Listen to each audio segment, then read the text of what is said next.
Yes, hello, you're very welcome to a podcast which is all about the Irish League. My name is Peter Cinnamon, and the Irish Cup quarter-finals are now in the books for 2026.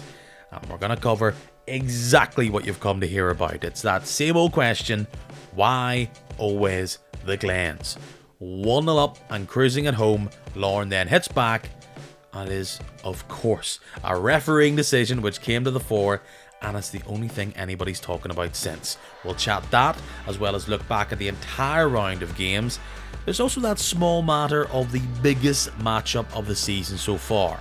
Who will claim the first of the big three pieces of silverware when Linfield take on Glentoran in the League Cup final in front of a bumper crowd on Sunday? So simmer down and bucker up. It's time for your latest weekly edition of Kick and Match. Irish Cup quarter-finals, League Cup final on the way. The league's talking about more money for winning the league. Johnny McNabb, do you feel like you're in the business end right now? Oh yeah, I think it's Very business end. oh yeah, it's going to be a busy end of the season now for all the clubs. I think if you're a Glentoran fan, you might be thinking you would want a treble, and then obviously Larne had different ideas. They're now going for they might want a double, and the Glens are still in for the shout of a league and the League Cup. So, and you've Linfield, you'll have a different thing to say about that as well in terms of the league and the League Cup. So no, it's going to be interesting. There's going to be you have teams that end up with nothing. You get teams that end up with one trophy. Teams that end up with two. Are Glenavon going to catch Crusaders? Is Crusaders going to catch Ballymena? Or Ballymena going to get sucked into it? Is Carrick going to do the unthinkable and finish in the top six? So listen, there's so many different permutations between now and definitely the next few weeks. And if the accent didn't give it away, you are Coleraine loyal, and we'll get round to how things went for you over the weekend. But the whole talk over the past few weeks has obviously been this title race re-emerging. How's it felt up there on the North Coast in that you obviously had one eye on the idea that you were going to be in a title race? You've had your ups, you've had your downs. You started the season with that nice big win against Larne. You obviously knew there was going to be some sort of feeling out period of full-time football and the big turnover of players. And look, there's been, let's say, a stumbling start if we're counting recent results, but you're still in it. That must feel good. To answer your question in two different parts, I think we finished sixth last season. So to go from finishing sixth to winning the league, I always thought was going to be a long shot. Yes, we're full-time professionals. We've obviously invested heavily, signed arguably the league's best player last year, and different things like that. But if it was just a flick of a switch and as easy as that, I think most people would do it. Probably our away form against teams in the top six is probably what's let us down in terms of being, top of the league or closer to Larne. I think if we were having this conversation this time last month, I'd have said Larne had one and a half hands on the trophy. And then obviously I don't think anyone's seen them losing back-to-back games against Carrick and Portadown, I think it was, and that sucked everybody else back in. I think if Linfield had beat them last Tuesday, I think it would have been even more closer with a lot of teams, and Glentoran, obviously by the time this recording goes out, could be only 2 points behind them. So yeah, I think Korean were six behind Larne, but yeah, look, there's 7 games to go. Who knows? The split's going to be different. Teams are all going to take points off each other. So You mentioned the Glens there. They're having a busy couple of weeks. A frustrating couple of weeks, you might describe the way things have been going for them. You mentioned that Larne blip. Of course, in the middle of all that, it was the draw with Glentoran at Inver Park, where they thought they could have got points. They'll probably feel as though there was points left on the table against Linfield as well. It's funny, I was talking to Matthew Brown last week, and he was talking about how, we're going to play all these games, it's going to be tough. And I said to him, here, would you shake my hand for 4 points across Carrick and Bangor? And he was like, well, we're going to get 6 points there, don't have to worry about that. They just about got their 3 points against Carrick midweek, but there's only one game we're going to start with. It's at the Oval. You just knew this wasn't going to be a simple run-of-the-mill cup tie where a team wins 2-0 and runs off into the sunset with a place in the semi-final under their arm. Larne are the team that still have their fingers crossed, hoping they can end this Irish Cup hoodoo. But for Glentoran, are you in any way sympathetic that they had the lead, There's a sending off, and then they get torn to bits against the undisputed masters of the penalty shootout in this league, Lauren. Yeah, I have sympathy with definitely with the red card. I was chatting to a few referees over the weekend and former referees. Sorry, the first one, football is a contact sport. If a player is nudged, he's going to go down. It doesn't necessarily mean he's looking for a penalty. I didn't see Kamara turn around and wave his arms and run after the ref and things like that. So I honestly don't understand the first booking. You could argue then if you are booked, then why go into a tackle for a second yellow card? And yeah, just turned the game in his head. And obviously Lauren got their goal. And yeah, Rohan Ferguson. I know a couple of penalties were easy enough saves, but it's not his first rodeo in that department. He's a bit of a freak when it comes to saving penalties. So, and look, that's just not fluke. He's obviously he's mastered his craft at it, and psychologically now, if you play Lauren in a penalty shot, you have to score or have to place your penalties very very well to beat him. And yeah, it turned out to be a nice birthday present for Gary Haveron. So, look, I always thought that I would never see Cliftonville in their Irish Cup hoodoo. So who knows? Lauren might do it, but yeah, Lauren Glentoran games always seem to be mad, and there always seems to be a bit of a refereeing controversy over it, either a red card or a penalty or both. So, yeah, I wasn't really really surprised, and yeah, look, one of the heavyweights was going to go out, and unfortunately for Glentoran, it was them. I thought Glentoran looked really sharp in this game. They're a physical team. I think some of the signings in January have solidified the real spine of that team. We had Matthew Brown on here last week singing Cammy Palmer's praises, and you could see that in this game. He got the goal, but he had everything you want from a midfielder in the modern day Irish League. He was linking up play, breaking down attacks at the back end. He always was just fighting for that ball, and the goal somewhat encapsulates exactly what people have said he's about. He's making that third man run. He has the confidence to shift it onto his right foot. And it comes just before half time. Perfect time, you may say, to score that goal. And I think if you were to take whatever it was, the 70, 80 minutes before eventually the red card came, I did think Glentoran were the better team overall. Yeah, wouldn't argue that. And on the goal, it was a lovely finish by Cammy Palmer because he went near post too many times. Have you seen a player cut in and hit it to the far end, and he sort of gave Rohan Ferguson the eyes and just slotted in the ball in corner. And yeah, look, I've seen Cammy Palmer a few times now. I think he had a good performance away at Dungannon a few weeks ago as well. So, look, I think, and I speak for every Irish League fan and outside of the Glentoran, never mind Glentoran, and I think the only thing that's held him back has probably been a bit injury prone throughout the years, but there's no doubt how good of a footballer he is. And yeah, look, when it came to the red card and everyone else, Laird had nothing to lose. He pumped players up, and Conor McHenry has that moment of magic in him where he can just fling a ball across, beat a player, and Andy Ryan scores the goal. So yeah, look, and then obviously it came down to a lot of penalties, and as we mentioned, Glentoran's penalties, I don't think will ever reach a highlight reel, and Lair managed to keep their nerve and go through, and it's just fine margins in football. That's all it is, and yeah, look, Lauren got the wouldn't say rub of the green because obviously it's a cup game and they went through, and that's all that matters. Let's get to that red card because that's obviously one of the big controversial moments of it. The supposed dive or whatever the term is, simulation, is the thing that's irked people more.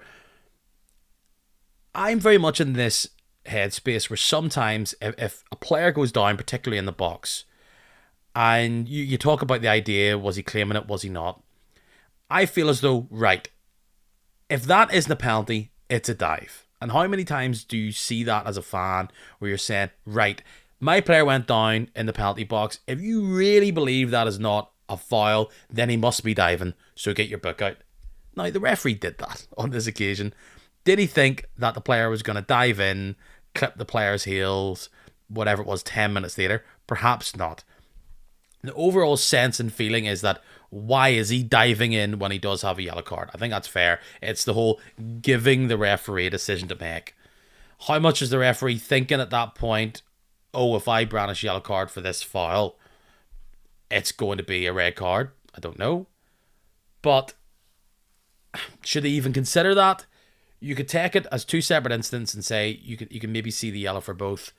But in the context of the game, in the context of how the player had been overall, and really actually just in the context of what this fixture has produced over the past two, three games, you're thinking, is this really the game to be given away? Controversial yellow cards that would then end up, at least from some people's point of view, be seen as defining the result of it. Yeah, look, if I'm Declan Devine, I'm tearing my hair out at them two yellow cards. If I'm being, especially the first one, and we spoke about it there beforehand. Football's a contact sport. Players nudge into each other. Players are battling for possession, and that's what happened. Obviously, Kamara got bundled off the ball, but it's not a penalty, and he's not diving either. It's a contact sport. He just fell over. If he ran around, begged, and done a big dive at Tom Daly or someone would have been proud of the end. Yeah, of course, totally understand it. To defend the referee, then he has given him the yellow card. Anything else that happens in the game has to be treated as a separate incident, and he has deemed that the second tackle is obviously a yellow card. Two yellow cards equals a red. But to be honest, it was a shame that it came to that because I genuinely don't think the first one was a yellow card to begin with, and it sort of obviously it made it really difficult for Glentoran after the game. Obviously, then it was one each at that stage, and then obviously you have to have half an hour with a man less. And it comes minutes after Cammy Palmer has then went up the other end of the pitch and hit the post. Like, I don't think Lauren were awful in any sense of the word. They took their chances really well. There was Andy Ryan lurking at the back end. But you felt going down to 10 men, the amount of games that Glentoran had been playing, you did worry that are they going to have enough juice to try and get a goal? It felt unlikely, even though they were at home. But in a penalty shootout, I called it last week. I thought this is, without the red card, I thought this was kind of how this game was going to go. And they've yet to have a penalty shootout which was this emphatic. You said it, penalties were drab. But there was the big body in Ferguson who I was touting as a potential player of the season candidate only a couple of weeks ago before Lauren had this dip and he pretty much conceded as many goals in the space of what 5 to 8 games he had done for the previous 20. But this was a big moment, and I think it's put Ferguson back in the frame. I don't know if he's the leading man for it, but he's, in my head, he deserves, and if the nominations are coming out in the next few weeks, he should be in the top 3 for Player of the Year. Look, goalkeepers are worth their weight in gold, and I think the big thing for Larne is that he's been there for quite a while now. He's a steady hand, knows the league, and apart from that, he's just a fantastic goalkeeper. I don't think there's too many better than him in the league. Very reliable. Could probably count in one hand the amount of mistakes that he's made since he's been in the Irish League, and that's probably even including his time at Linfield. So, and yeah, look, as I said earlier, saving penalties is no fluke. There's a craft to it. There's an art.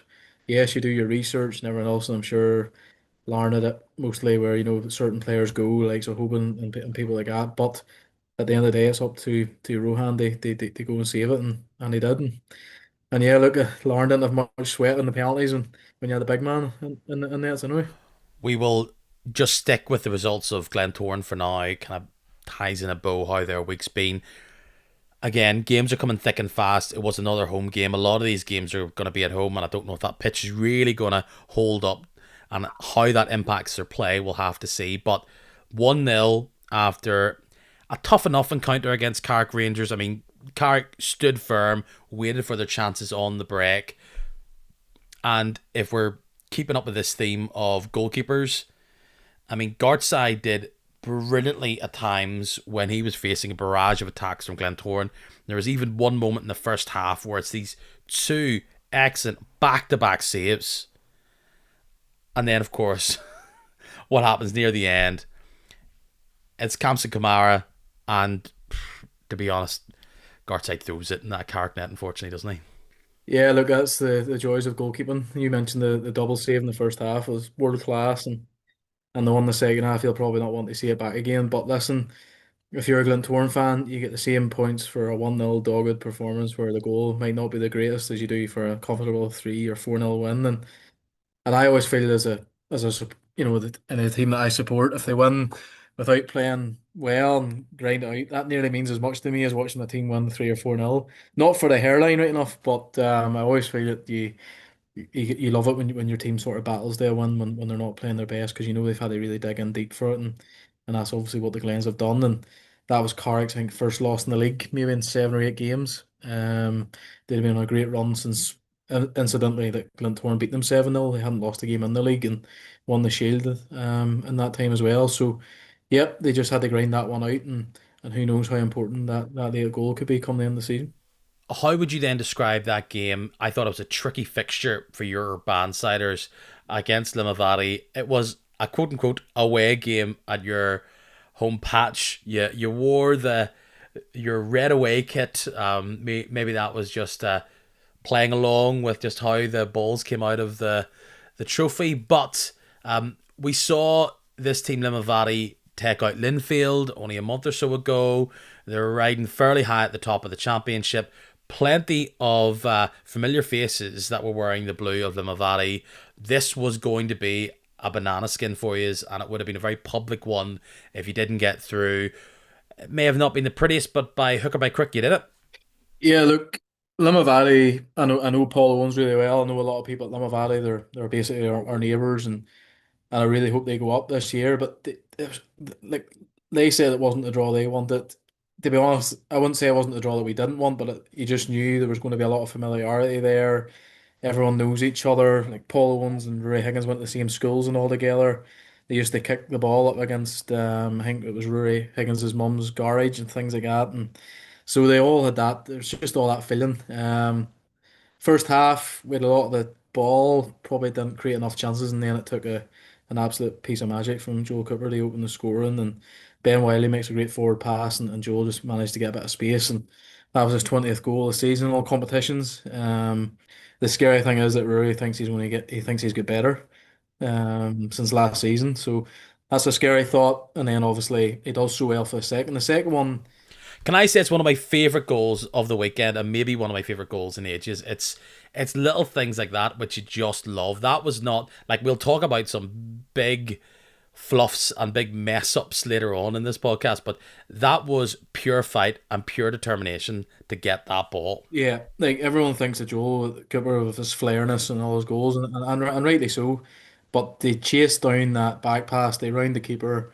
He could have shot from a tighter angle, but squared it to Chevy, who blasted in, and 2-0 game done and through. So, and look, the one thing I do want to say is as well is that obviously I'm going to be biased from where I'm from, but that was a great showcase for the Northwest. There was over 2,000 fans at it. Limavady brought down a big crowd as well, and it was just great for everybody. And look, I know a lot was said about Linfield boycotting the last round, and that's politics, and I'm not here for all that. But it was good that Limavady got a really good gate on Saturday as well, for them. And I know they haven't won their last three championship games. I think Anna United are now 3 points clear, haven't played a game more. So, look, I'd love to see Limavady go up. They're a well-run club. Paul's a really good fella. A lot of good people around that place, and yeah, look, it was good. They obviously welcome them in such a big game, and yeah, fingers crossed that can happen more often. It was going to be my next question. Everybody from that part of the world must have a secondary eye on the Limavady results and seeing how they go. And I know you're not really used to short journeys to away games for you and Coleraine, but you must have at least one or two fingers crossed behind the idea that Limavady's playing top flight football next year. Yeah, like, and it's genuinely not even for travel reasons, just because I know so many people at the club, whether it's the Lurvey brothers, Marty and Nets, Paul Owens, the manager, there's the Bormans. Ugh, I could go through the whole team. Rodney Brown, they've about 9 or 10 former Korean players, and you just want them to do well, and they do things the right way. And nobody was more happy for them than me when they beat Linfield in the last round, and they deservedly beat them, by the way. Linfield would have been playing now and still not have scored. It wasn't a fluke. So, and yeah, look, the same Northwest, we all sort of stick by it. Like Mayola are going pretty well in the Premier Intermediate. I would know Marty, their manager, really well. So, yeah, those are a couple of results that I look out for every weekend, and fingers crossed that they can go up as well. And of course, now, just by the luck of the draw, we'll talk about the other semi final, but there's our first one. Coleraine against Larne. Many people would probably have eyed that as their final if you viewed it as just the four teams that got through. Of course, the cup gods don't always work that way. First and foremost, maybe it has been confirmed or there's whispers already. Um, where's this game going to be? It has to be Ballymena, no? I promise you now, I don't know. Logistically, Ballymena makes sense for obviously travel on both teams, probably for the attendance as well. The last semi-final we played, Larne, the year we won the Irish Cup, was played at Ballymena. 2018 that would have been. The only thing is the pitch. Would there be capacity concerns at all? I don't think so. Well, Korean, without we always travel well. You'd imagine Lauren would travel well for a semi-final. But no, I think capacity should be okay. The thing is the pitch. That's the main one. Um, will it be Yes. conducive to football that is worthy of a semi-final would be my argument. You know what? I completely forgot that, Um, but I mean, watching the highlights of that Portadown game, it yeah, it really was doesn't. Yeah, not a good when spot. it's only like people look at the pitch maybe from the stands and maybe on TV footage, but you see when you're actually on it, it's even worse. Believe it or not. It's like so soft in certain areas, and it's rock hard. There's bumps everywhere. If I was a footballer, I don't know if I could trust my touch on it, and I'm not a footballer, so it's just I don't know. I think the other semi-final, which I'm sure we'll come to, probably makes sense for Mornview Park when you think of the two teams, but for ours, I don't know whether it's going to be Windsor, Do you know what? Ballymena. Yeah, funny you mentioned. Yeah, I'm actually thinking it probably has to be Windsor, doesn't it? Because you can talk about maybe the how much you can fit into Crusaders at the best of times, but that one big stand's getting done at the minute, and the pitch at the Oval is hardly going to be absolutely top tier. Ballymena's and Pernick, so more than likely that's probably going to be your Saturday, whatever it is, 5:30 at Windsor Park, which I'm sure will be pumping as well. But I don't know. Sometimes I think you want the semi-finals to be in a different place than obviously one of these teams is going to be in the final, but you kind of want different places to go. Yeah, like when it comes to the FA Cup, I hate the way the semi-finals are both at Wembley. I can't get my head around that. I think it takes away from going to Wembley for a final. In terms, like we go to Windsor Park, is it All the twice a time anyway. Yeah. season, all the time. So the nostalgia of it's gone, I suppose. But yeah, look, I think the semi-final, obviously capacity is the main thing, obviously security and everything off the pitch. But I think on the pitch it needs to be for both teams as well because. I'm not saying that we play the most pretty football in the world for all the time, and the same for Lauren, but we both do like to play as best as we can. So, yeah, just the pitch would probably be a big issue in terms of Ballymena probably, but who knows? That'll be for you can't even do CV anymore because obviously the away stand's getting done. So, yeah, I don't know. It's probably you're looking at now if either Windsor, the Oval, or Ballymena probably. Well, the other semi final, it's going to be a repeat of last year's final. I mean, there's a chance here now for Cliftonville to make it to three Irish Cup finals in a row. They're in the hat, of course, because they beat Loughgall away from home. A mixed bag of goals. First one, how much does Hawthorn mean that? If you were to ask me to say it, mean it. Like, it's not a complete whoops, but Yeah. like, it's bold to go for that, and it's so sweet as Yeah. well. Yeah, I think the main thing after that is obviously the injury to Ross Glendinning, and I phoned Darren Murphy for my job at the newsletter today. So obviously we're recording on Monday, and he had to get 3 or 4 stitches in the head, and he's severely concussed. But um, I think that's probably good news in a weird way because God forbid something worse could have happened. So yeah, I don't think Hawthorne knew too much about it, and but thankfully that Ross's injury isn't too bad because he won the Player of the Month as well. So for the championship, so yeah, it's yeah a bit of a bittersweet one that. It's such a strange up and down season. We don't know realistically where this potential takeover could it be back on again. There's so much youth in this side, and they have these good moments, and then they have these fallow moments. So many of their squad, even from last year, is gone. That's not even including the likes of Keeney gone, Casey. Casey gone, so many others. But they're still getting by. A few experienced heads in there as well. Look, they don't have a brilliant record against Dungannon, so that's going to be a tough game in itself. But they get a win against Portadown midweek. It was the second try, of course, after the floodlight failure or whatever it was 2 weeks prior. And with that victory, we'll get to the refereeing decision in the middle of all that as well. I mean, they're looking good for top six. They are indeed. The win against Linfield was a big one for them. They edged that one out, and I think they're three clear of Carrick. I think with 2 games in hand or something. I can't even remember what it is. So yeah, no, they are. The biggest credit you can give Jim and Cliftonville is that despite the upheaval of players every year, they still continue to fight for trophies. It's remarkable the job that he's done. A couple of years ago we lost Ashford, Roden Hale, Ben Wilson. That's Oh, it. and still won You the forget, don't you? Irish Cup. Been in Europe, I think every year he's been there. Beat Korean in the European playoff final last year. Won the League Cup last year. Got the final of County Antrim Shield this year. So they've regularly been in hunt for all the big trophies. Consistency probably in the league is has sort of killed them, I suppose, in a way. But they've always been there or thereabouts in the cups, and credit to them. That's no fluke. Yes, you can obviously get the rub of the green with the cup runs, but you still have to beat the teams that win the cups. And the amount of turnover with players and everyone else. Jack Keeney, I thought was a good player. Casey, guys like that. So, yeah, look, full credit to them. And yeah, that's an intriguing semi final. I think I know we'll probably come to Dungannon separately, but we Korean played them a couple of weeks ago, and their pressing was brilliant and things like that. And look, I think the big thing as well. Rodney said to the media after that game that. They had to give the trophy back after the quarter final, obviously the Irish FA for all the publicity and things like that. And I don't think they were very reluctant to give it up. So as you would be winning it the first time, so I'm sure they'll have a really big desire to bring it back. On that game, I mentioned midweek there, they were 1-0 to the good, but they put the icing on the cake at Shamrock Park with that second goal. Or was it a goal? Nell Curry isn't happy about it, how much it would have impacted the result. It seems like it would have been questionable.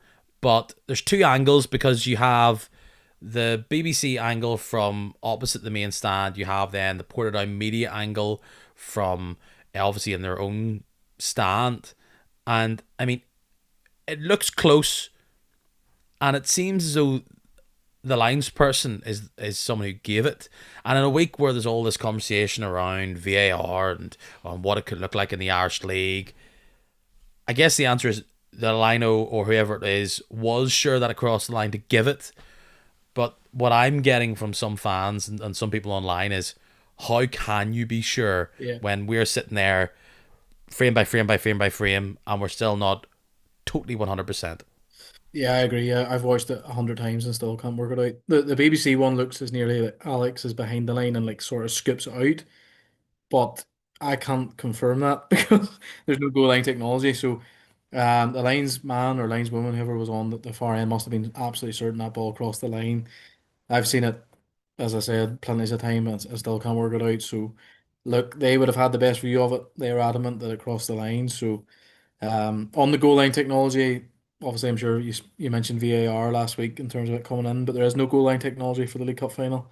So that'll be interesting. We all know what's going to happen. There's going to be a shot that hits a crossbar, bounces on the line, and don't know if it's in or not. So look, it's yeah, look, it's as you say, it'd have been worse if Portadown had been 1-0 up and it cost them 3 points or they were drawn or whatever. But again, I understand that that second one was probably icing on the cake for Cliftonville. There is a slight quirk that we've had two pretty big. I don't think the second one here against Cliftonville is like a real big media story, but the fact that in the same season, Portadown not only have that, but the ghost goal of Windsor, which again I don't really would have impacted the game. I actually was reporting on that game for the BBC, but the fact that they've had two goals that are currently sitting as being scored against them, and if you ask most people, they never cross the line. That's a strange quirk. It is. I'm sure Niall's been having a few sleepless nights thinking I it. mean, if goal difference comes into play here, Yeah, I'm sure he'll be ripping his hair out. But yeah, look, it's they all say these things even themselves out. That's the old football cliche. So I'm sure Niall will be hoping that maybe one hits the side net and the guy thinks it's actually went into the back of the net or something like that. So, oh, look, these things happen. It's football. It's frustrating, but at the end of the day, referees and officials are only human as well, I suppose. But yeah, it's you look at them two for ages and they're inconclusive. So who am I to tell them that it was in or it wasn't in? we'll continue this bounce around here. Portadown had two league games in a row. The Wednesday game, actually, and then they played on Saturday as the only league fixture that needed played against Ballymena. A win for either one of these teams would have helped push them away from this 11th. Not really exactly up towards 7th, but it's still in play. And in the end, neither of these two teams could be separated. It did look like it was going to be Portadown's game. They seem to have the better of the chances. There's then a handball in the Ballymena box. Eamon Fife does his best to potentially shank that penalty going up on in off the crossbar and in. And like genuinely, somebody talked to me who's not into Irish League football mentioned they haven't talked about anything else they've seen in the Irish League all year, and they turned around to me and said, "Here, you're into that Irish League football. Did you see that man missing that ball?"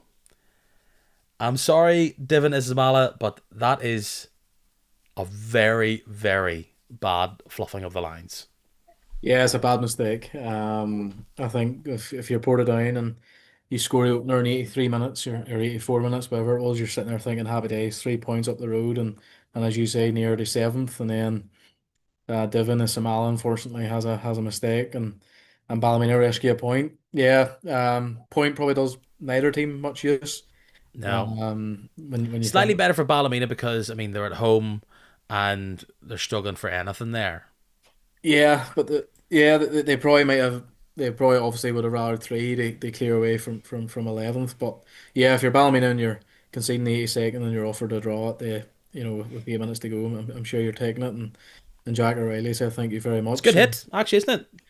it is, but then I suppose if you're a Portadown persuasion, you'd be like they shouldn't have been in that position. So yeah, it's a bad mistake. But I listened to actually what Niall said after the game, and Niall was brilliant. Actually, he said about how it was a team effort and it's a collective it's a collective responsibility. It's not just one player's mistake. If something happens, it's a whole team. And I think he was proud of the performance as well. So they'll be looking at that there hopefully as a springboard for the rest of the season now.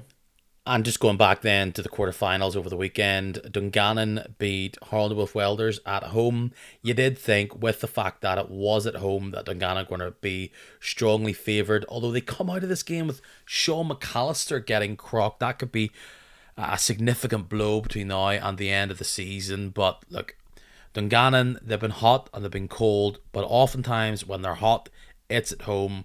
They've been able to get scalps like Coleraine and Cliftonville in recent weeks, and they kept up that momentum, and they're still in the running for getting themselves back-to-back Irish Cups, despite them probably having the lowest odds of all four.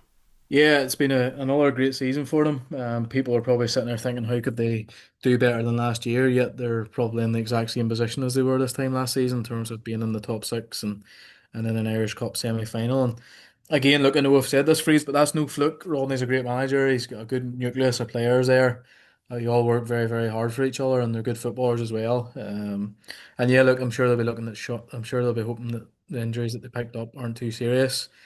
They got a goal probably at a good time, and I was listening to what Paul Key said, and they just said that he never really showed up. And I think when you watch the highlights and I was listening to a bit of it, that was probably a fair reflection of the game. I suppose when you're a championship team going to a Premiership club, you're probably wanting to keep things tight or try and nick an early goal, and unfortunately none of them happened for Dungannon, and it seemed to be a pretty comfortable victory for them. I think for Dungannon, what's maybe gone under the radar is that not only did they have Junior come in, fall off form, then leave. Andy Mitchell's never really got fully fit and firing this season. You lose McGovern. But on top of that, a lot of maybe the pressure or the hope for the Swifts this year was that they were going to see an emergence in the same way McGovern had last year for Tomas Galvin, and it's maybe just went under the radar ever so slightly that he's obviously left and given up football for now to pursue GAA. And this kind of leads on to my next conversation just about a certain player who's being talked about a lot in the media. But for Dungannon, I think if you're looking into what they will want to do in the summer, or will probably be target number one somewhere somehow, is they need to establish their main man up top once again.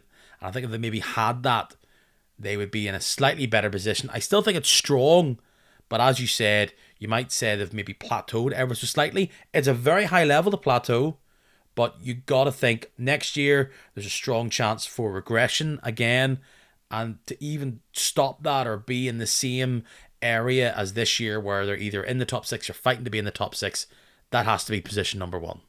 Yeah, I think every club would love a big number nine probably. Maybe bar the Glens because Pat Hoban seems to score every other week, or nearly every week. Obviously we've Matthew Shevlin here at Korean, so yeah, yes and no probably to your question. in terms of this season because they're still going very high up in the league and going well, and it's weird considering, as you said, they probably just haven't had that fluent number nine. And I see they've taken a chance on Kobe Moore, sorry, from Larne, and Big and physical, him. yeah, and he's weighed And got a good goal on yeah, Saturday. and he's weighed in with a couple of goals, and maybe that's the route that Rodney might go down in terms of he's obviously a good coach, so can he roughen up a few diamonds and get them going. And Junior came in and again I thought was a decent player at the Glens and bit of a slow start at Dungannon and he just sort of hit this form and bang and things like that. So but yeah, look, they seem to have players that can nip up with goals from all over the pitch. As you mentioned, you've Sean McAllister, Glennie always seems to score a few, Stephen Scott seems to get a few, Danny Wallace from the back always gets a few. Biggie Romana and Leo Alves probably get four or five a season. So they've got guys that can chip in with goals from all over the pitch. But as you say, yeah, they're probably going to look for probably a number nine and maybe something different. They what they have. They have Big Mitch who can hold the ball up. Murr's a bit, a big lad as well. Sean McAllister's quite different. So yeah, they might look to bring in something different. Well, this now leads on to something I just wanted to float because I'm hearing people talk about this, have a discussion around this, and I want to see what you made of this because it leads to this overall striker conversation. Clearly, in the media, there's been much talk about how Matthew Fitzpatrick, the leading man for Linfield, has it's a personal life decision he has to make in regards to is he going to return to part-time football in some form, and that may still be with the Blues, but is he going to do that to retain his substantive post in teaching, or is he going to continue on playing full-time football and perhaps things may change, but perhaps then give up that post after fulfilling his max amount of career leave? And you have David Jeffrey saying Linfield need to do everything to keep Fitzpatrick and even if they let him go part time. But you must admit, if he was to go on the market, Matthew Fitzpatrick might be one of the most sought after free agents this summer available to many teams in the Irish League. And I wonder if he's going with the idea of I'm going to go part time, but clearly I want to be compensated in a manner that befits one of the best strikers in the league. Is there anybody that stands out to you, if it's not going to be Linfield, who really could be in the Fitzpatrick sweepstakes?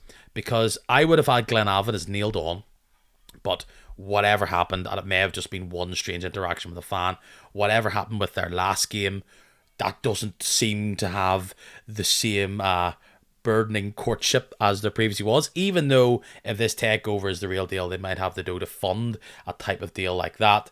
You're probably going to say no Colrinks a full time, Glenn's ditto. It doesn't feel like a Crews are really shopping in that market. But is there a team out there that makes sense for you with Fitzpatrick? Or where do you think he will be if it isn't going to be the Blues?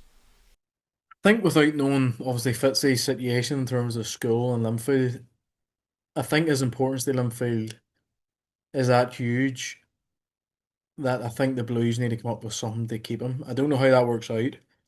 I don't know whether he does his own thing in the morning, gym work in the morning, then goes to school, but then you're not training with your team. If you're a first team striker at Linfield, you've trained all week. Yeah, a guy comes in who has maybe only trained once a week with the squad comes in and starts. How does that dynamic work? It's a total difficult one to sort of come up with. If you're fit, say football's such a short career, do you give up your teaching to be a full time football in Irish League? I think you'd be daft. It's totally difficult to.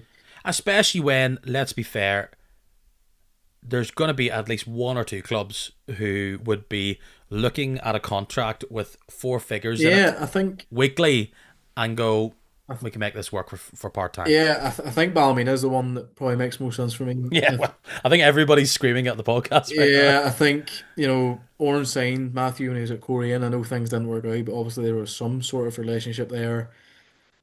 He would suit Orange's team. I think he'd be a leading figure up front. Ballymena pay good wages.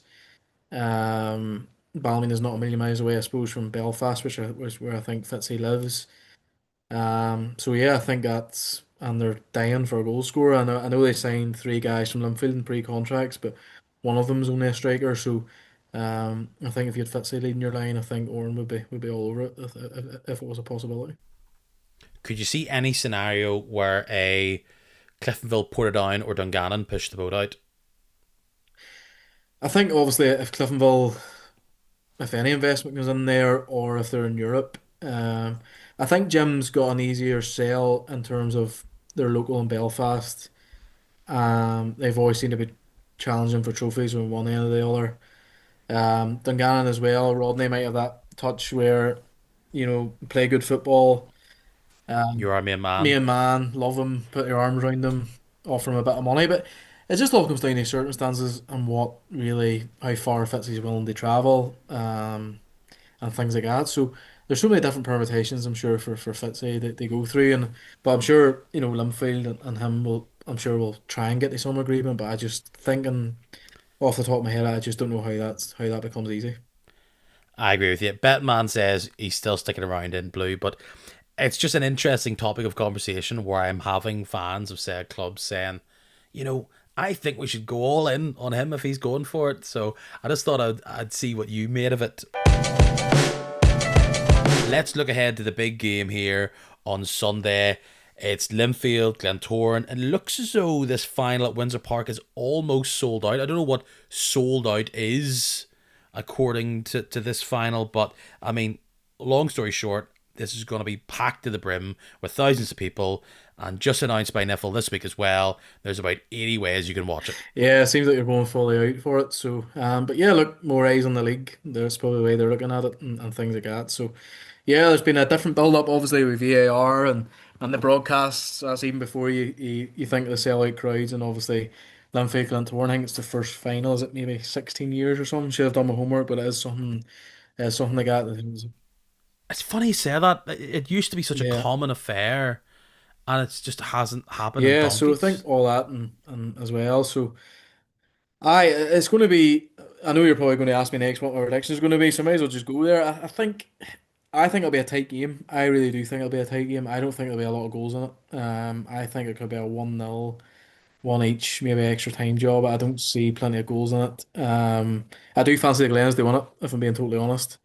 The only thing I think that might be in Glens' mind is this time last year they got knocked out the Irish Cup at the quarter final, then lost the League Cup final, and then lost a few league games, and then missed out in Europe altogether. And they've lost in the Irish Cup quarter final, and I'm sure they'll be itching not to lose another cup final. So, in the last game, Glentoran played Linfield. Linfield obviously won 1-0, but I don't think the Glens deserve really to lose that game that night. So, I think the Glens will just edge it. I think they feel like the team who are in form, who look like they're more comfortable on the ball, who perhaps have a lot less to lose on this occasion. The slight quirk here is that both teams, now Linfield didn't play over the weekend, but both teams do have midweek games in the league, which are against lower opposition, but in turn, clearly they're going to have one eye on this final. Like, I know they say it's going to be one game at a time, but you cannot tell me that Linfield players going into a game at home against Portadown aren't thinking, let's not wreck the knee ahead of the final. Yeah, I think. Yeah. I can't argue against your point. I think. Yes, I know. I suppose I think when they play across the white line and it'll be the Glens away at Bangor and Linfield when they pour it down, they'll just be concentrating on that game and the things like that and worry about the final after. But I'm sure they'll be sitting there thinking beforehand, Craig, I hope I don't get injured and things like that, and then looking ahead, and that's just normal. Yeah, it's a wee bit strange to see a couple of teams playing in league games, obviously before the final, but again, there's been that many postponements and things like that, and we're so close to a split now where dates and that they are just so few and far between, and so yeah, I can understand why they've been scheduled in. So yeah, hopefully both sets of players come through unscathed, and yeah, as a neutral, I'm really looking forward I'm to trying to this get my one. head around how much you can be cup tied. Because I remember Matthew Brown, just from the Glentoran point of view, he said the likes of Ross Clark was going to be cup tied, which was going to be a loss. That midweek game with Bangor is probably going to help clear that suspension for Kamsa Kamara, because I mean he has just been a total revolution a total revelation for them at the back, and will want him for the main game. But like this Linfield team, they're coming off the back of that loss against Cliftonville. They have got the Glens number based on their most recent encounters, and it was, of course, being at their home patch of Windsor Park.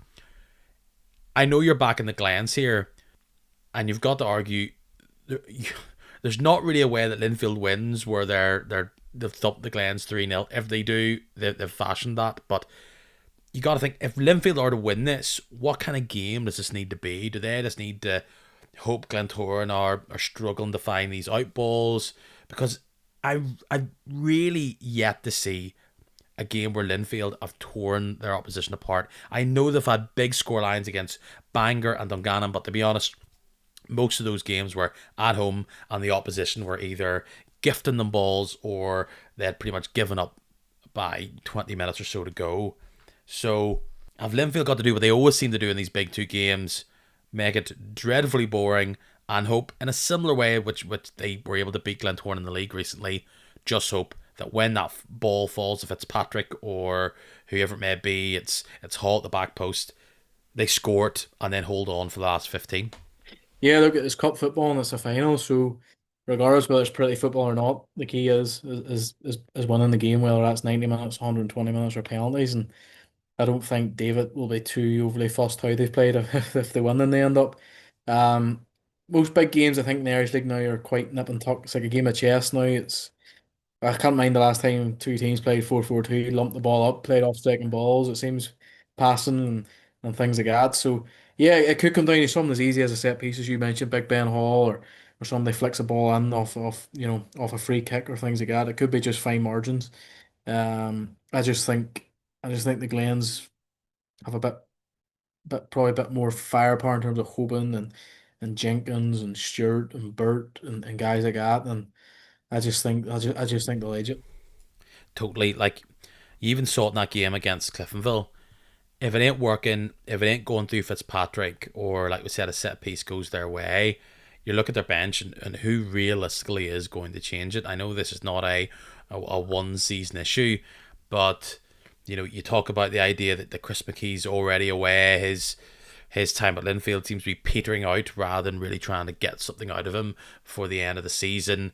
Um, like against Cliftonville, they were throwing on Jamie Mulgrew. I think that was obviously for relief for Isaac Bird, but outside of the diminutive Adam Frizzell, you don't look, if it's not working for Linfield or they're having to chase the game as Lorne did against Glentoran, that you're really going to back them.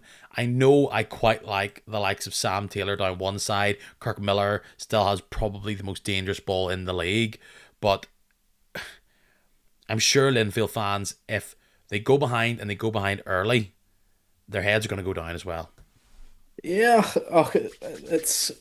I think this season that I've seen Linfield play worse than I probably ever have. I remember two other games away. I remember the game away at Cliftonville was 0-0, genuinely the worst game of football I've ever seen.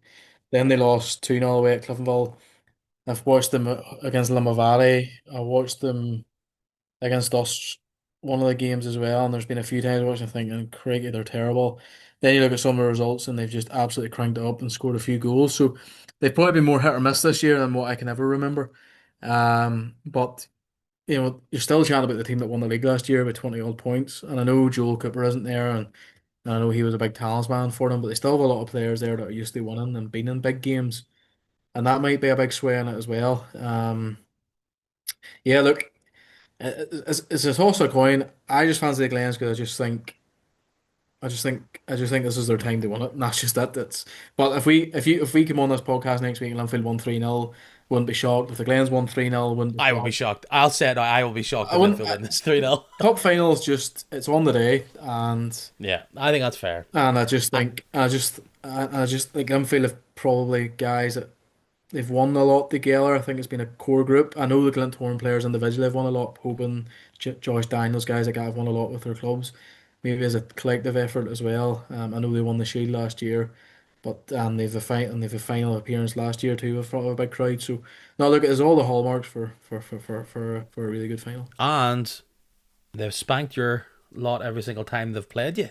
So maybe not ran out easy winners, but they've definitely been able to take care of business every time they've got went against you. So I can appreciate that you can hype them up. Look, I do like them too. You look at that squad. There's real depth there. You have difference makers, not only just in Hubin, but Palmer and McNabb. I think those two have linked up really well. Of course, what we didn't talk about in that game against Lauren is that Marcus Keynes was saying that what could be a quite significant injury just before half time. So, like, will he be out in the cup final? That's been a problem position early on in the season. They seem to fix that with Kane and Kamsa Kamara. If Kamsa Kamara's back, he should be.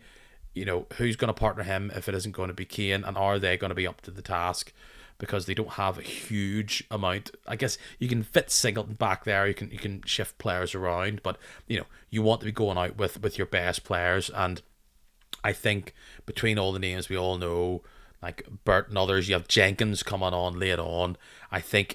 I just wonder how much will Glentoran go for it early to try and establish that lead, knowing that Linfield aren't really set up to try and chase games.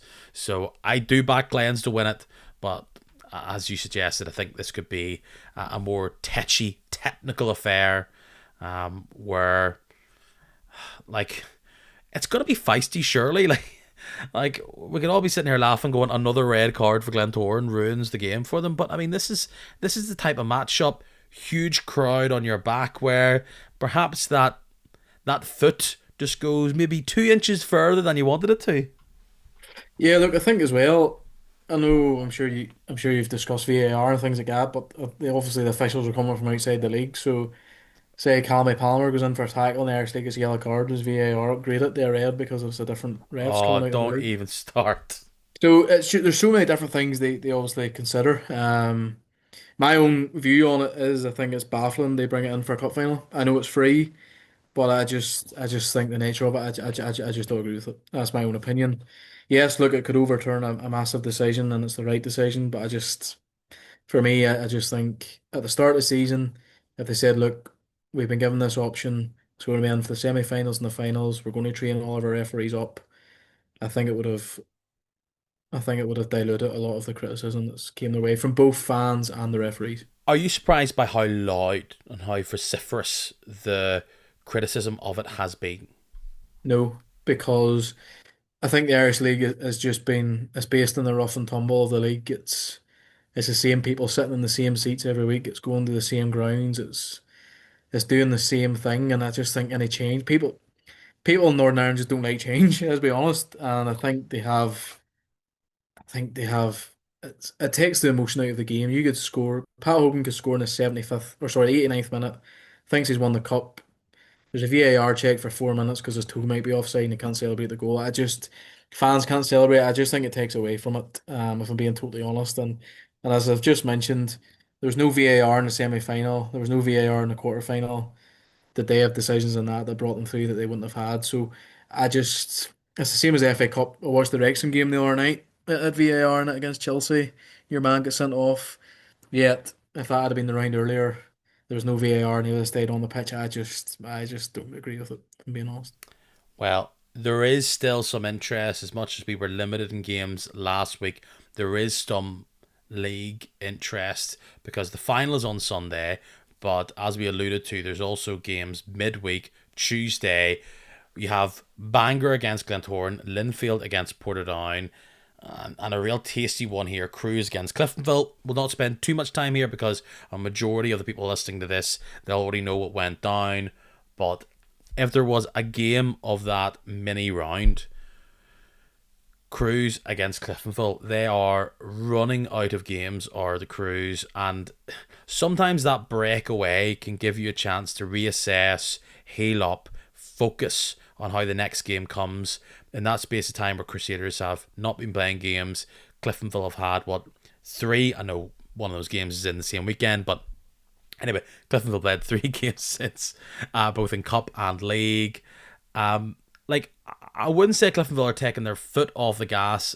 Clearly, they'll want to throw as much salt in the wounds to Crusaders as possible, but I don't know the last time that you saw Crusaders properly. But when you look at the league table, you look at results, They are slipping big time, and this is the penultimate game before they go and take on Glenavon. This is their game in hand, is it, for the Cruise? Yeah, this is a big week for Crusaders because obviously, as you mentioned, they've Cliftonville here on Tuesday and then they've Glenavon at home on Saturday. So they would love to go into that Glenavon game with picking up a few points and putting all the pressure back on Glenavon to go get a result because them two will ultimately play each other again once the league split comes in. So I think I look at it both ways. I think you mentioned obviously Cliftonville having a lot of games, but within them games they've won. They've won quite a lot of them. So they'll not be feeling that. It'd be worse if they hadn't won in 4 games or whatever. You'd probably feel a bit more tired, but they've that. Winning's a habit. It's a nice habit to have. They may seem to have it, and they would love nothing more. Obviously, to go to their near neighbours and put more misery on them. As for Crusaders, you made a good point. They haven't played, I think, since Glentoran beat them 5-1. So they've probably had about 9 or 10 days to lick their wounds and see what the crack is. So yeah, look, I think if I think if Crusaders lose their next 2 games, I think they're in deep, deep, deep, deep trouble. Um, I think they're in deep trouble anyway Yeah, they are. in terms of even 11th and 12th. But I just think if I watched Glenavon away at Bangor and they were very good. By all accounts, they were very good when they beat Portadown, and they seem to have a bit of momentum. And that if that turns, obviously Glenavon have momentum and Crusaders don't. It's a double whammy for the Cruise. So. Yeah, it's a weird one seeing Crusaders down there all my time there. I think they've always been winning trophies and broke my heart more than any other football club in this world. So it's weird seeing them down there, and I have watched them a few times. Brilliant going forward, but the goal obviously against Colum doesn't lie. So and they lost a lot of experience in January as well with Charlie and Ross Clark on the Glens. Let's put this into perspective for the Cruise. There is, I think many people say, it could be a very likely scenario that by the next time you're hearing me on the podcast, they're sitting bottom on goal difference because they've lost both games. And if you lose both games, you're gifting Glenavon 3 points. And that is, let's not forget, a home game. So they've got to capitalise on it. Of course, they'll have Glenavon again, but they don't want that to be the scenario at all. In turn, this could be the week where Declan Cadell really shows us his mettle. He gets 2 wins. One, because they're both at home, one against Cliftonville, one against Glenavon. And now they're 9 points off 12th. And there is a scenario where they're jumping above Ballymena. So you talk about this being a big week. Those are significant swings. I think the second scenario is very, very unlikely. But I think we're both leaning that if Cliftonville turn up, they should be able to do enough to win that game. Maybe as a draw. I think it's so hard to talk about the other games as well, but we'll get more to the end of the week games here. But, Glenavon against a fresh Bangor, that could be a banana skin. And, there's just something about Linfield at home on a Tuesday night where they've got a big cup final coming up that they could just slip up and it could be a 0-0 between them and Portadown. I think Linfield 1-0, game done. I think they'll take a 1-0 now with no injuries, no setbacks or no red cards or anything they worry about. Glentoran will be exactly the same. Just get out there with 3 points. And if they do, it's a big game for the Glens because if they win, that's their game in hand. They'd only be 2 points behind Larne. So yeah, and again, like Linfield aren't a million miles out of it either. So and then Cliftonville, as we just mentioned there, they'll be looking to get that 3 points to cement that top 6 place to save Carrick breathing down their necks even more. So all them games have a lot to play on for all the teams. Bangor they wanting to look up rather than look down. So yeah, all the teams have plenty to play for. And if you want to, you can watch them all on Niffle TV. We go to then the games happening this weekend outside of the cup final, which we talked about. Larne, Dungannon Swifts. I mean, are you like giving Rodney McAree secrets on how to maybe beat Larne? Like, I know you wear blue every day, but you're going to be wearing Dungannon blue on Friday. Are you not, Johnny? Yeah, they almost won after beating us a couple of weeks ago. I think Dungannon and Larne games have been pretty tight this year, if I remember rightly. Yeah, they're not the crazy I back think and forth Larne matchups might that we have. used to I remember. think I think Larne beat them with a last minute penalty the last time they met. And I think Rodney was going mental. That'll be a great game to watch. I think it'll be a good game. I think it might be on the iPlayer, so I'll probably tune in and watch that. Of course, look when all the top teams are playing each other or playing against a team not in the top 6, you want them to drop points. I think that's only natural. there's no reason why Dungannon can't go and give Larne a game and beat them. They're more than capable of doing it.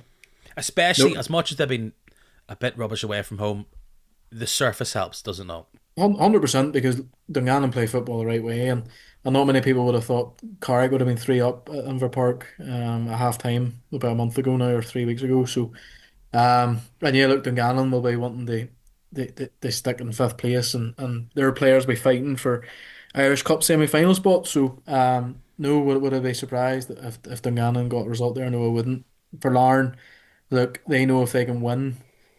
That would be a nice buffer heading into the weekend. Obviously, when Korean play, and I know Linfield and Glentoran will have played the Tuesday night beforehand. But if they can go in and get 5 points clear of Glentoran again, for example, they'll be itching to do that. I'm going to back Lauren here. I just think that Dungannon backline will be breached, and I think Lauren will have the confidence. I'm yet to see really Lauren kick into gear since they've had this wobble. They've gotten by, impressive in that penalty shootout. They'll hope that can then push them on. They can regain their swagger again, but I think they'll win this 2-1, 2-0 or so. And then you move on to Saturday, only 3 games. I mean, there was a time this Korean Cliftonville matchup was almost like a bubbling rivalry. This was maybe the new matchup that people weren't expecting because you played against each other so many times. There had been incidents, and you were also fighting in and around the same part of the table. Um, do you still have that little fear when Cliftonville come to town? Well, you only have to look at our recent record against them. It's not great. They've seemed to have the Houdini act against us. I can't remember the last time we beat them. There probably is a time recently within the last year or two, but genuinely I can't remember. I know I know fans of clubs always say that when they play a certain team. I can't remember the last time we beat them, but I legitimately can't remember the last time we beat them. Our last away win, I think, was COVID away there. So in the league, I think it was like a 2-0 win just before Christmas. At home, I genuinely can't remember. So yeah, and of course they've had a bit of a run of form as I just mentioned at the top of the podcast as well. And if they go and beat, Crusaders, which they'll be favourites to do, they'll come even more with a spring in their step. So yeah, look, I always look at Cliftonville and I always tip my cap off, as I said at the start. They're always in and around for trophies, and yes, look, consistency in the league might plague them at times, but they're always there or thereabouts. And if you beat Cliftonville, you've had to work for it. So yeah, it's going to be a tough game. The fact that it's up in your patch is handy.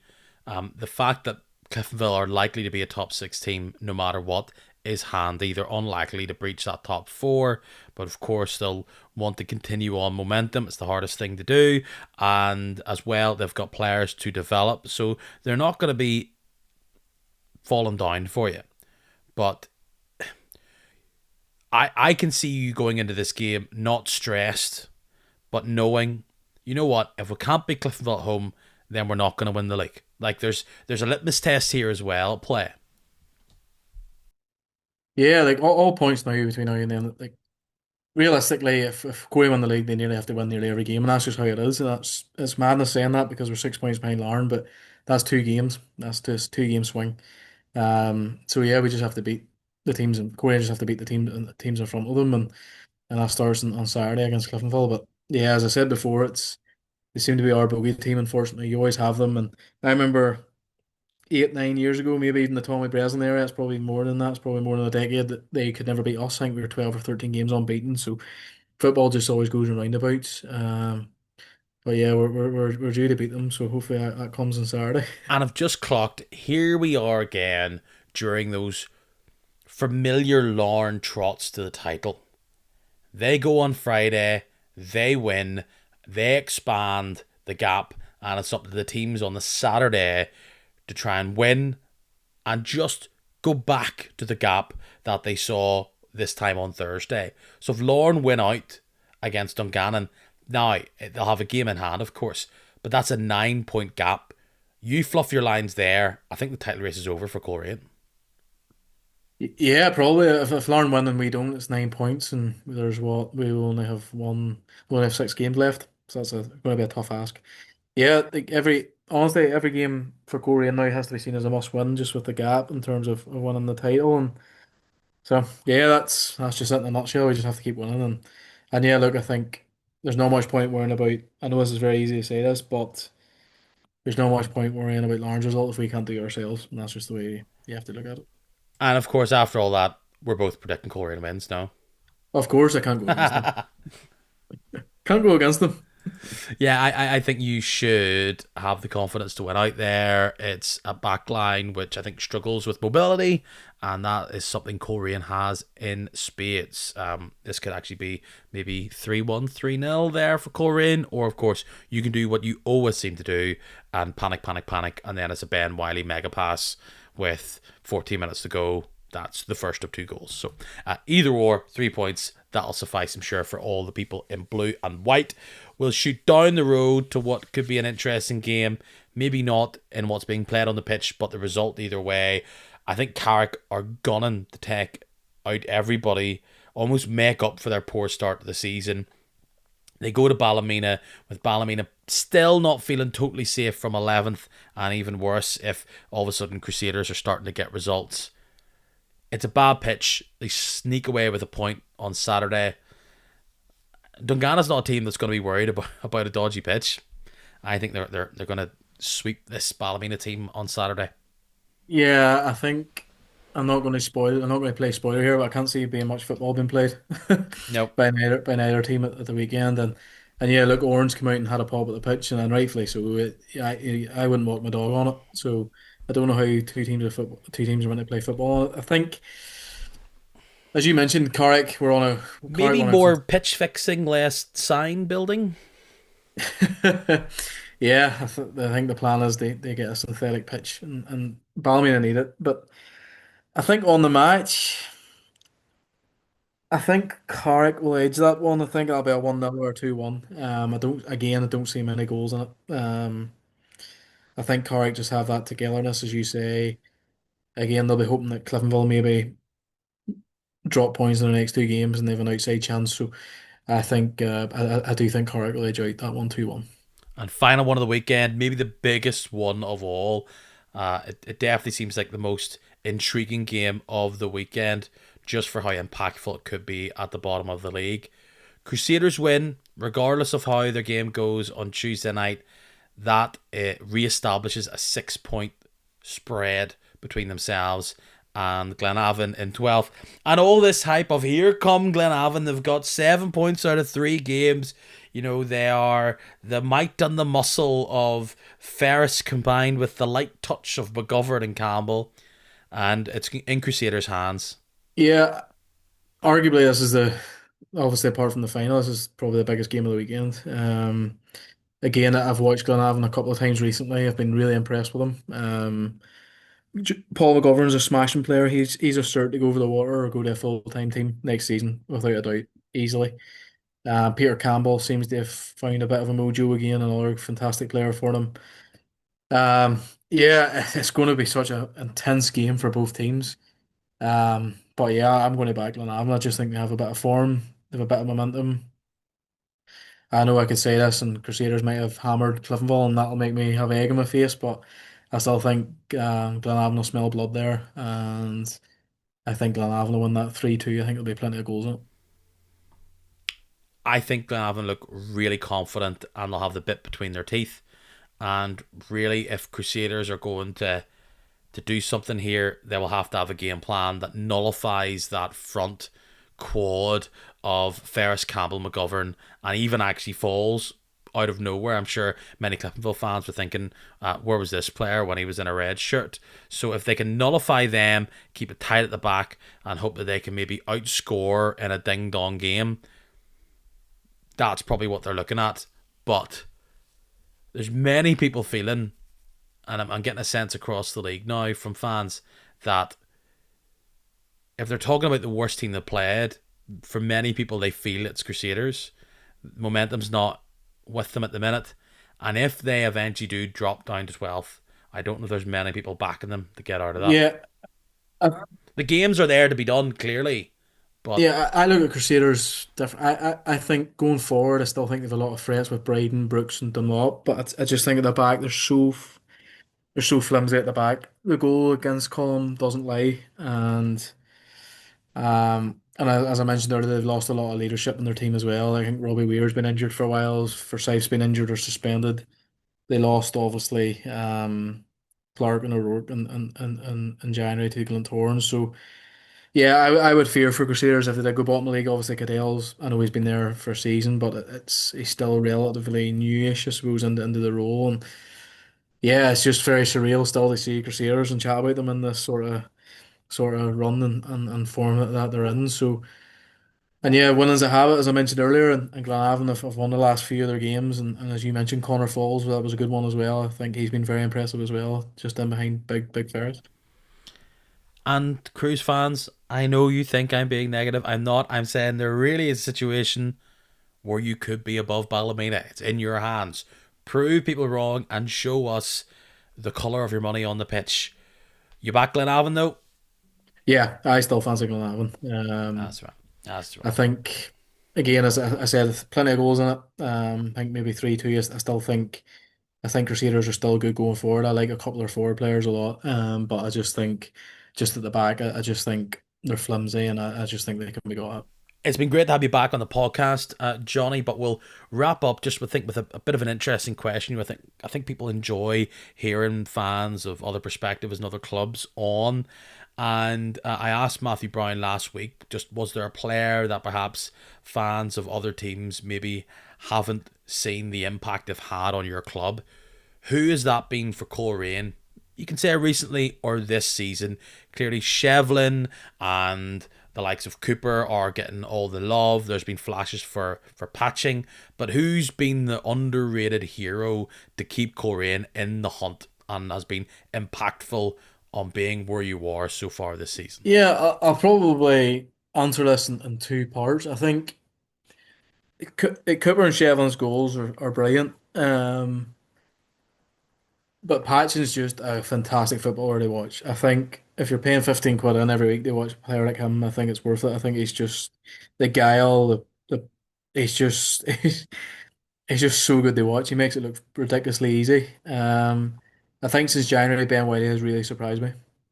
I didn't realize how good of a footballer he was. Yeah, In highlights, he seems to have taken to that team. I didn't have him pegged as someone who was going to start. Maybe he's just taken his opportunity. yeah. But at times, in a struggling Portadown team, he seemed to be their best player and was able just to glide with the ball and find a pass. And now that he's surrounded by better players, has it been kind of diamond sharpening diamond here? Yeah, like obviously I knew he was at Celtic and Cliftonville and he was away in Sweden, I think, and he played for some big clubs and you don't go over to them clubs if you're not a good footballer. But anytime I seen him pour down, he used to it was But ignored. you could say that about so many players that Yeah, never reach their he potential. was like a 6 or an 8, whereas us he's playing a wee bit further up, and he's very clever. I think he's a clever footballer. I think he finds passes. If you look at their two goals recently, Patchin's against Ballymena, it's actually Wiley's pass that finds Patchin on the money, bang goal. Patchin's forward pass into Cooper Saturday goal. Yes, them two strikes are fantastic, and then players take the applause. Of course they do, but they're in them positions because of passing forward. I love players that turn and pass the ball forward. I know that sounds ridiculously easy, but how many times do you see a player get the ball and pass it sideways or pass it backward? I just love how Wiley gets the ball on the half turn and looks forward. Love it. And is that not a conversation maybe you're have not having, but I definitely am, where people say that just with laws of averages and coaching and just the way that analytics tell them to play, that oftentimes possession is being just sought after so much that you're not seeing players do that, be more positive. Yeah, And you're right. There's a couple of other players, quite a lot of them play in the blue and white at Coleraine, but I think it's rare to see players take the risk in the way that somebody like Wiley or Glacken or Cooper can do. But you yeah, have to have the ability first, don't you? yeah. Like it's weird. Like I find football at times often pretty boring. I find a lot of Premier League football boring because I think it's just passing for passing sake of it and not going forward. And yeah, like Jack Grealish is one example. I just think the football's been sucked out of him. I just love footballers that pass the ball forward, and I know that sounds absolutely mental. And I know obviously how else are you going to score goals if you can't go forward, but I just love a player that takes the ball in half turn, drives forward. Paul McGovern's the exact same. Watched him the other week against Bangor, done like just took the ball half turn, runs forward. Giles, yes, he might lose the ball, but he's took a risk. And if he plays that ball through once and it's a goal, it's worth it. So, no, yeah, I think Wiley is a difficult one because obviously he's come in January, but he has really surprised me. Mark Coyle's a bit of a leader as well that came in January, and guys like that. So, yeah, I'll go for Ben Wiley. Well, we're all hoping that we're going to see a big finish to this season. Cup finals, semi-finals.